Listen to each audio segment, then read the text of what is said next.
कहते हैं हमारे भारत के कानून में कुछ कानून सिचुएशन के हिसाब से होते हैं।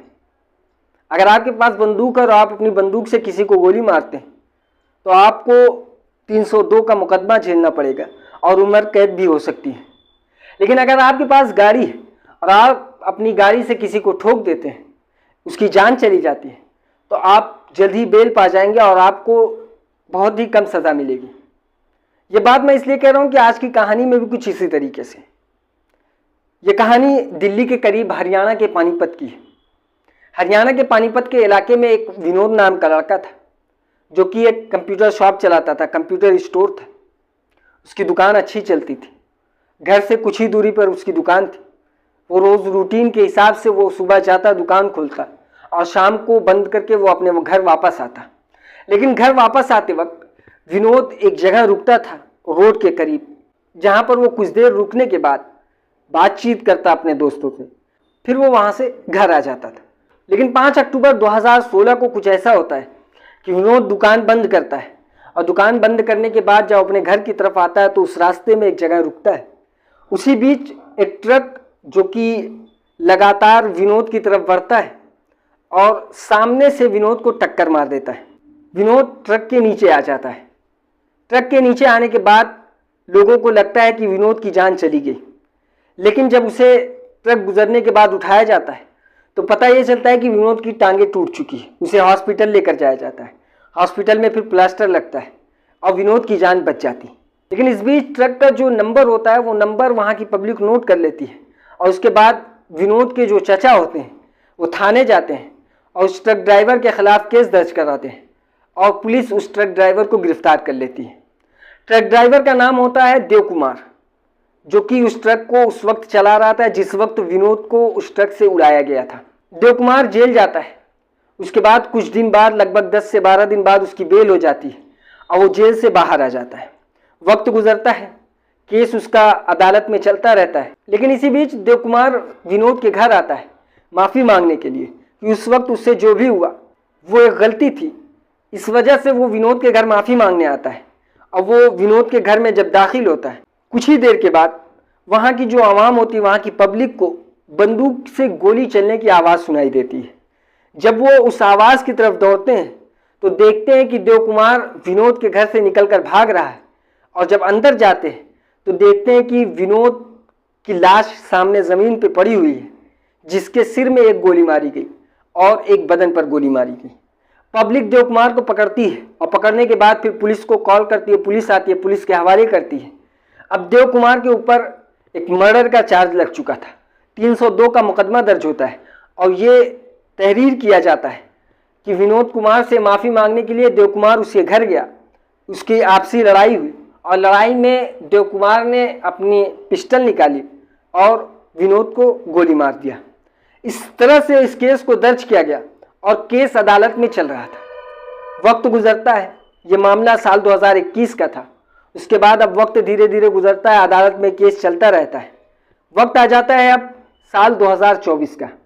साल 2024 अदालत में लगभग 2-4 महीने के बाद इस मामले का फैसला आने वाला था। लेकिन इसी बीच कुछ ऐसा होता है कि इस सारे केस का रुख ही बदल जाता है। मतलब साल 2024 पिछले ही महीने यानी जून के महीने में पानीपत के एसपी को एक मैसेज आता है और वो मैसेज किसी दूसरे मुल्क से आया था। उस मैसेज में ये था कि ये जो विनोद कुमार का मर्डर केस है वो एक रॉन्ग डायरेक्शन में चल रहा है। यानी जो ट्रक से उड़ाया गया और उसका कत्ल किया गया, ये कोई इत्तेफाक नहीं था, ये एक प्री प्लानिंग मर्डर है। उस मैसेज में ये कहा गया कि इस मर्डर में बाहरी कोई नहीं बल्कि घर का ही कोई बंदा शामिल है, इसकी तफ्तीश किया जाए। अब ये मैसेज आने के बाद वहाँ के जो एसपी थे उन्होंने सोचा कि जब एक मैसेज आया है और वो मैसेज इस केस से रिलेटेड है तो कुछ ना कुछ तो इस मैसेज में बात होगी। इसी वजह से कोई डायरेक्ट एसपी को मैसेज करता है, वो भी किसी दूसरे मुल्क से। जब उसके बारे में पता किया गया कि ये मैसेज करने वाला कौन है तो पता ये चला कि ये कोई और नहीं बल्कि विनोद का बड़ा भाई है। उसके बाद जब पुलिस इसकी तफ्तीश करती है तो पुलिस को कुछ हाथ नहीं लगता।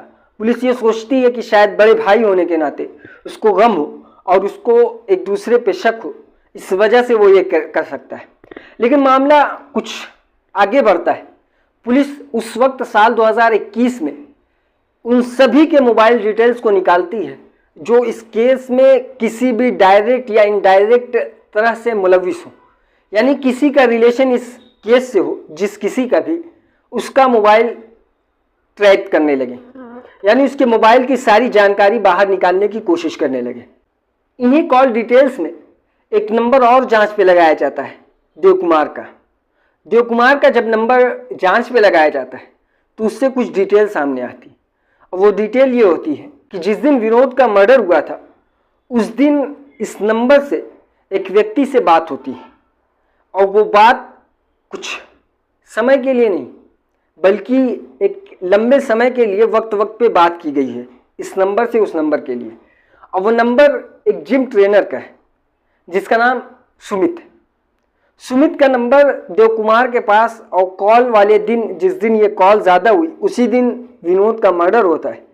जब ये देखा गया तो फिर पुलिस प्रशासन जिस दिन विनोद का एक्सीडेंट हुआ था उस दिन की डिटेल निकाली, तो उस दिन की डिटेल निकालने के बाद भी पता चला कि इस दिन भी देव कुमार से सुमित का ज़्यादा रिलेशन रहा, यानी एक दूसरे से ये दोनों काफ़ी फ़ोन पर बात किए हैं। और इस बीच जो वक्फा गुजरा, ये दिन गुजरा, उस दिन के बीच में सिर्फ कुछ ही घंटे बात हुई, बाकी ये 2 दिन सबसे ज़्यादा बात की गई है। पुलिस इन सारी डिटेल्स को निकालती है, ये एक गुप्त तरीके से निकालती है, यानी इसके बारे में कुछ ऑफिसर्स के अलावा किसी को कुछ भी नहीं पता था कि पुलिस कमिश्नर के पास कोई मैसेज आया है और ये मैसेज इस केस को पलटने वाला है। यानी ये मैसेज आने के बाद अदालत में पुलिस कमिश्नर एक प्राइवेट रूप से गए और उन्होंने इस केस में थोड़ा और मोहलत मांगी तफ्तीश करने के लिए, क्योंकि इस केस का डायरेक्शन गलत डायरेक्शन में जा रहा था। तो जज ने भी इसका आदेश दे दिया था दोबारा से इस केस की जांच करने के लिए, और ये सब कुछ गुप्त तरीके से हो रहा था। अब देव कुमार की जो मोबाइल डिटेल्स थी वो सब कुछ निकालने के बाद अब पुलिस लग जाती है सुमित की मोबाइल डिटेल्स निकालने में। सुमित की मोबाइल डिटेल्स जब निकाली गई तो उसमें कुछ सामने ये आता है कि एक नंबर है जिस नंबर से सुमित कुमार कई घंटों लगातार बात करता है। अब जब उस नंबर के बारे में पता किया जाता है तो पता ये चलता है कि ये नंबर किसी और का नहीं बल्कि विनोद की वाइफ निधि का नंबर है। अब उसके बाद जब सुमित को पुलिस हिरासत में लेती है, थाने लेकर आती है, पूछताछ करती है, तो पूछताछ में शुरुआत में तो सुमित इस सारी बातों से डिनाई कर रहा था, इन सारे इल्ज़ामों से अपने आप को बरी समझ रहा था। वो ये कह रहा था कि इस केस में उसका कोई भी लेना देना नहीं। लेकिन जब पुलिस अपने पुलिसिया अंदाज में पूछताछ करती है तब ये सारी स्टोरी से पर्दा उठता है। वो बताता है कि विनोद की वाइफ निधि, जो कि उसकी जिम स्टूडेंट थी, यानी वो जिम आती थी और मैं इसका जिम ट्रेनर था, हम दोनों के बीच एक रिलेशन बन गया था। और इसकी शुरुआत ऐसे होती है कि वो बताता है कि विनोद जब दुकान चला जाया करता तो विनोद की वाइफ निधि घर में अकेले रहती और वो घर में बोर हुआ करती, तो विनोद उससे कहता है कि तुम घर में रहते रहते बोर हो जाती हो और थोड़ा बदन भी तुम्हारी फूलने लगी है, तो ऐसा करो तुम जिम चली जाया करो। और इस तरीके से वो उसे जिम ज्वाइन करा देता है। और जिम जाने के बाद अब निधि के साथ एक और व्यक्ति का जुड़ाव हो जाता है, और वो होता है उस जिम का जो जिम ट्रेनर होता है, यानी सुमित। अब सुमित उस निधि का जिम ट्रेनर रहता है और काफ़ी अरसे तक ये जिम जाती है। इस बीच इन दोनों के बीच एक रिलेशन बन जाता है और इसकी खबर विनोद को लग गई थी। विनोद जब इसके बारे में उसको पता चलता है तो वो पहले जाता है, सुमित से लड़ाई करता है और उसे काफ़ी बुरा भला कहता है, बल्कि उसके ऊपर हाथ भी उठा देता है। और जब वो घर आता है तो घर आने के बाद फिर निधि को भी समझाता है और उसे भी डांटता है, और उसके बाद उसका बाहर निकलना बंद कर देता है। यानी उससे जिम भी छोड़वा दिया और उसको घर से बाहर निकलने के लिए उसने सख्ती करने लगा। अब जब सख्ती होने लगी तो इस बीच निधि और सुमित काफ़ी अरसे तक मिल नहीं पाए, लेकिन गुप्त तरीके से जब ये मिलते तो ये कहते हैं कि किस तरीके से हम लोग खुलेआम मिल सकते हैं। तो उसका प्लान ये था कि एक ही तरीका है जब हम लोग खुलेआम मिल सकते हैं, और वो तरीका ये है कि विनोद को रास्ते से हटाना होगा। विनोद को रास्ते से हटाने की प्लानिंग में ये दोनों बराबर के शरीक थे। यानी निधि इजाज़त देती है कि ठीक है तुम ट्राई करो। निधि की तरफ से हरी झंडी मिल चुकी थी। निधि की हरी झंडी दिखाने के बाद अब सुमित पूरी तरह से तैयार था विनोद को रास्ते से हटाने के लिए। सबसे पहले वो एक आदमी हायर करता है जो कि पंजाब के भटिंडा से था, जिसका नाम देव कुमार था। देव कुमार को वो हायर करता है और उससे कहता है कि एक इंसान को गाड़ी से उड़ाना है और तुम लोग ये आसानी से कर सकते हो, क्योंकि अगर कोई इसे मारेगा तो उसकी सज़ा ज़्यादा होगी, और अगर तुम एक गाड़ी से उसे उड़ा देते हो तो ज़्यादा से ज़्यादा कुछ महीने तुम जेल में रहोगे, उसके बाद फिर तुम बाहर आ सकते हो। इसके लिए तुम्हें हम लोग 10 लाख रुपए देंगे। अब देव कुमार पैसे की लालच में आने के बाद मान जाता है और उससे ये कहा जाता है कि जब तक तुम जेल में रहोगे तुम्हारी फैमिली का ख्याल भी हम लोग रखेंगे।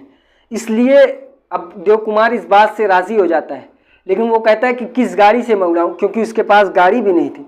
तो इस प्लान को अंजाम देने के लिए सबसे पहले निधि और सुमित एक ट्रक खरीदते हैं और ट्रक उसी के नाम खरीदते हैं और उसी को दे देते हैं कि इसी ट्रक से तुमको उन्हें उड़ाना है।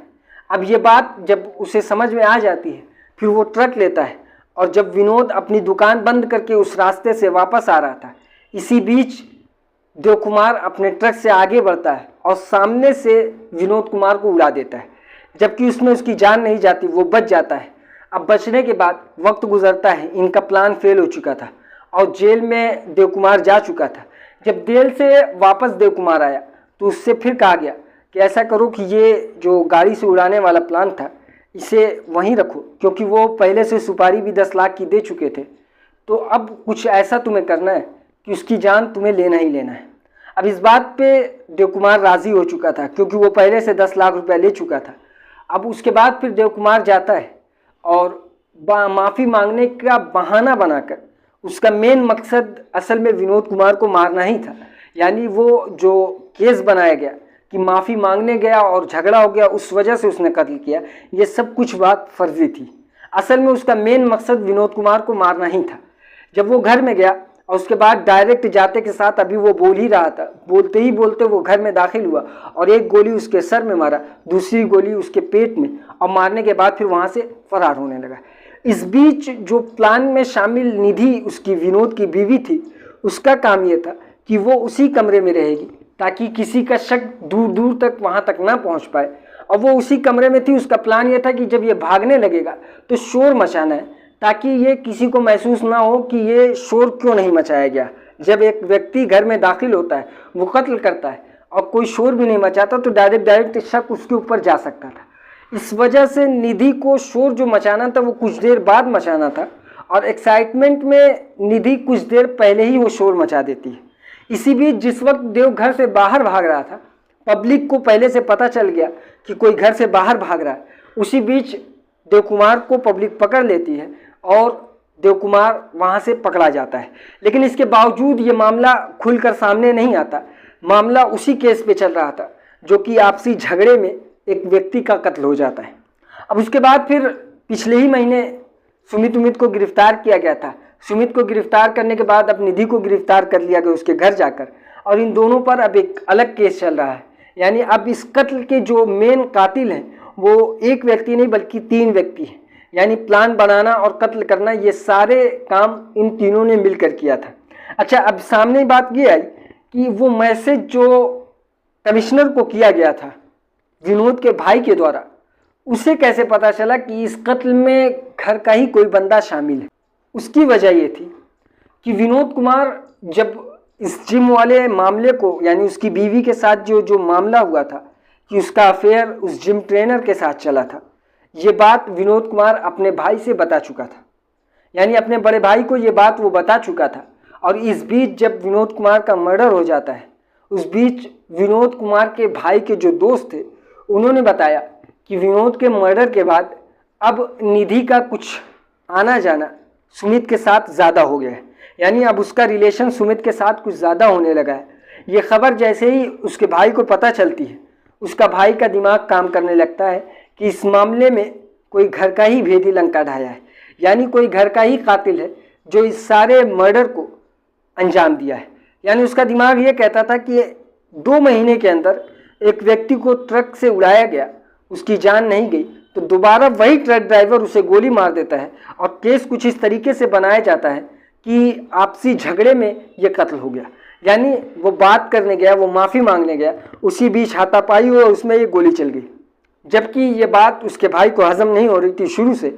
जब वो ये मामला सामने आया तो उसने कमिश्नर को मैसेज किया और कमिश्नर ने भी इस मामले को थोड़ा संगीन लिया। उसकी वजह ये थी कि एक आदमी बाहर बैठ के इस तरीके से मैसेज करता है और वो भी उसका भाई हो और अपने ही घर के किसी फर्द पे या घर वालों पे किसी पे निशाना उसका हो, तो कोई ना कोई बात हो सकती है।